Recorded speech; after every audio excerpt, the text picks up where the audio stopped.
We're living in the information age. Knowledge is doubling every 13 months. That's an incredible amount of information. Everything that transmits information is made with microelectronics. Whether it's cell phones or cars, they're all run by electronics.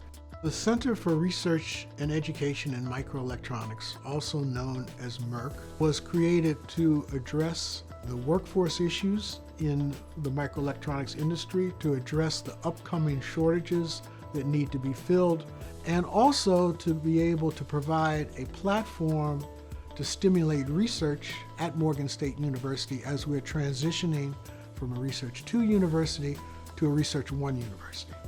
Primary goal is to get students into the lab, both undergraduates and graduate students, both for education and for research. The research is mostly federally funded, some of it's state funded. That gives us the opportunity to get the students in to work on real world problems. In order to build up a good research program, you need to have a good undergraduate program. And in order to build up a good curriculum, you need to have faculty who are at the top and cutting edge of research. We want to have the center broad enough with its equipment base to allow people with vision, different visions, to test these visions out.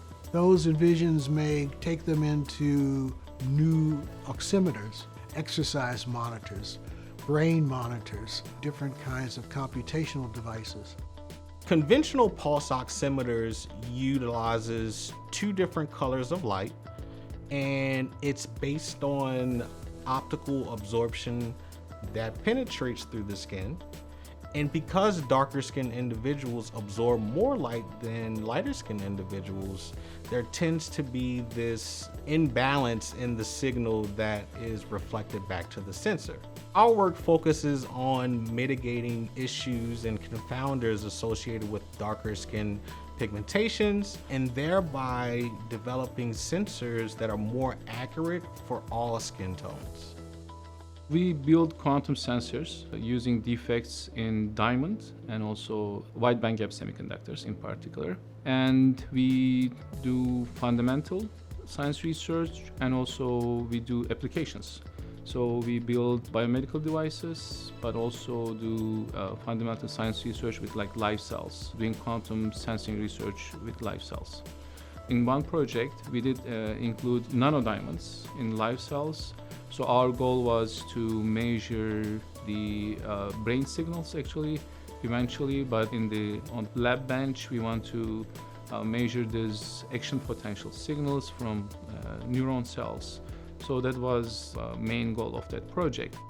One of the primary things that we're going to do in the center is produce a world-class clean room. That clean room is currently being priced at over $12 million and is going to contain about $4 million worth of equipment. And that will allow a user base to explore many new ideas and to share world-class equipment. The approach to graduate education and undergraduate education and research is really more sort of apprenticeship model than a classroom model. The students are immediately getting their feet wet with real, immediate applications, and they see the impact that it's having on our national interests. Being a part of the center has definitely helped guide me towards what I want to do professionally after school. It's been giving me exposure into like research, which is cutting edge stuff, and I think that's where most of the excitement is. Always learning something new, and on the research side of things, you're always there. So it's definitely guiding me towards where I want to take this after school. The area that I want to pursue is kind of in the nuclear or radiation sector, which is not something they had. So I really did appreciate when I said I have this interest, and Dr. Spencer said, okay, here are some diodes, here's some stuff. We're going to get you to do the radiation stuff because you want to do it. So he completely made a project for me to go explore something that we otherwise didn't have. That kind of support is really personal, and there's really that investment. What we have done, Dr. Spencer and I, is built this boot camp where students come in and they gain the skills that they need in order to build these semiconductor chips. By us starting with the 12th graders, we're reaching them early and educating them early about the semiconductors, giving them the skill sets that they need to be successful in community college, or if they decide to go to a four-year institution, and especially if they want to be engineers. This not only builds the foundation of what they need for engineering, but it also builds the foundation so that they can be the future leaders in the semiconductor industry. We also have strong relationships with various stakeholders like the Army, Northrop Grumman, various employers. And so we bring them in as well, and so the students have connections with the potential future employers as well by working with them throughout their education. So when they graduate, hopefully they have a job lined up.